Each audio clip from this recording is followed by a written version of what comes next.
Okay, here's one of my favorite ways to use this method. I'll explain to you after a demonstration.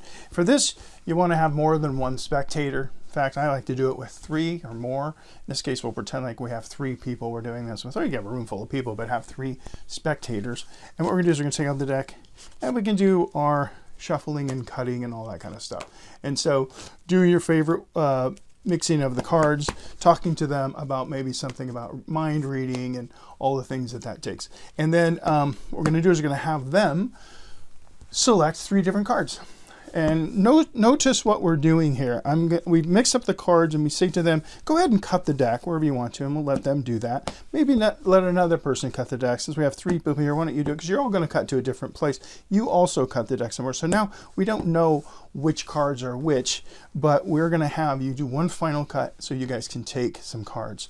So who's going to be the one that chooses? Okay, one person will take and cut the deck wherever you want. Now, I might want to explain along the way, when you cut the deck, you're not always cutting it exactly in half. Sometimes someone might only cut off about 20 cards. Another person might cut off about 35 cards. Another person will cut about, 22 cards. Whatever it is, we're all going to end up in a different place. But let's see if we can do this with the 3 of you. So one final cut, and they will do that wherever they land. Okay, that's where we cut. That's where you cut the deck. And so let's look. Don't look at these yet, but you have selected a spot in the deck where these 3 cards are, and each of you now have a card to remember.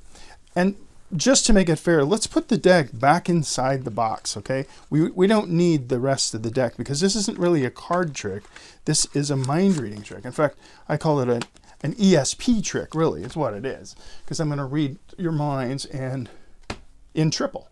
Now, you all have cards, and you can let them look at the cards at this point and not show you. It doesn't really matter. At this point, we won't do it for the tutorial, because I'm going to figure out what their cards are. And I'm going to ask them to be thinking about those cards. And one of you has a card that is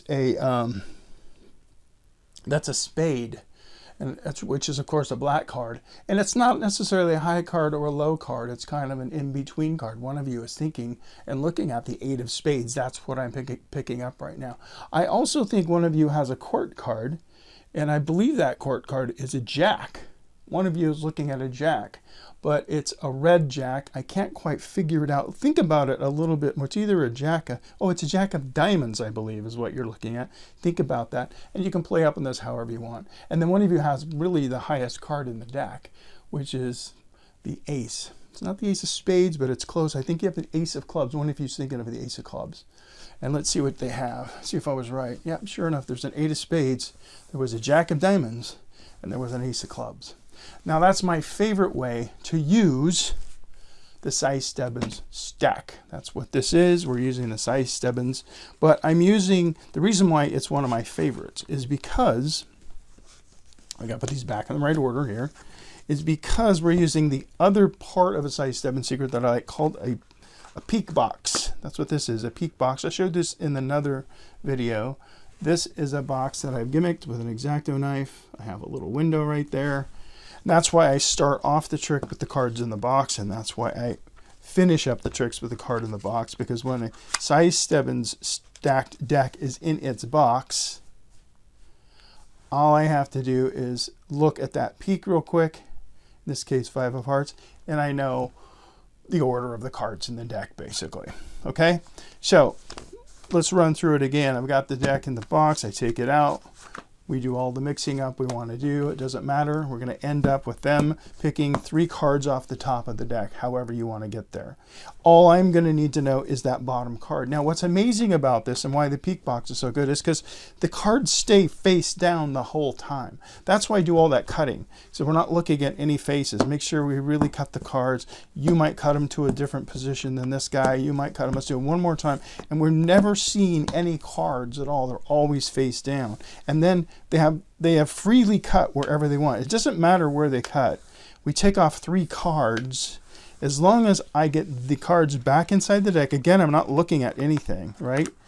When I put the cards back inside the box and I put them away, it's so natural to just look at this and put them away. And all I did was peek at that corner, and that's my reference cards, what we call it, in the Si Stebbins deck.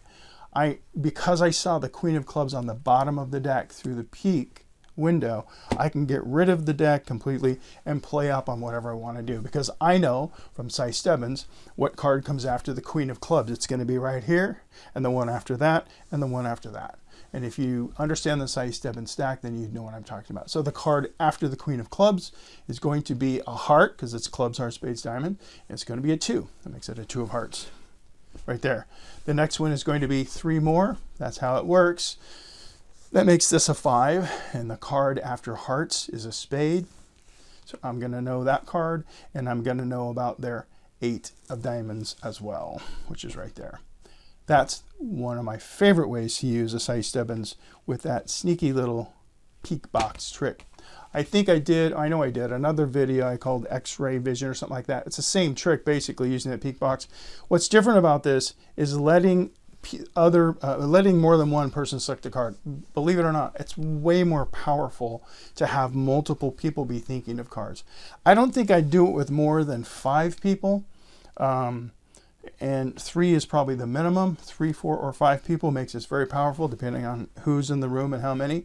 And if you really play up on it and build it up, it really looks like you've done something astounding by reading their minds. Rather than making it look like you've guessed what cards are in the deck, you want to make it sound like you're really reading what they're thinking about.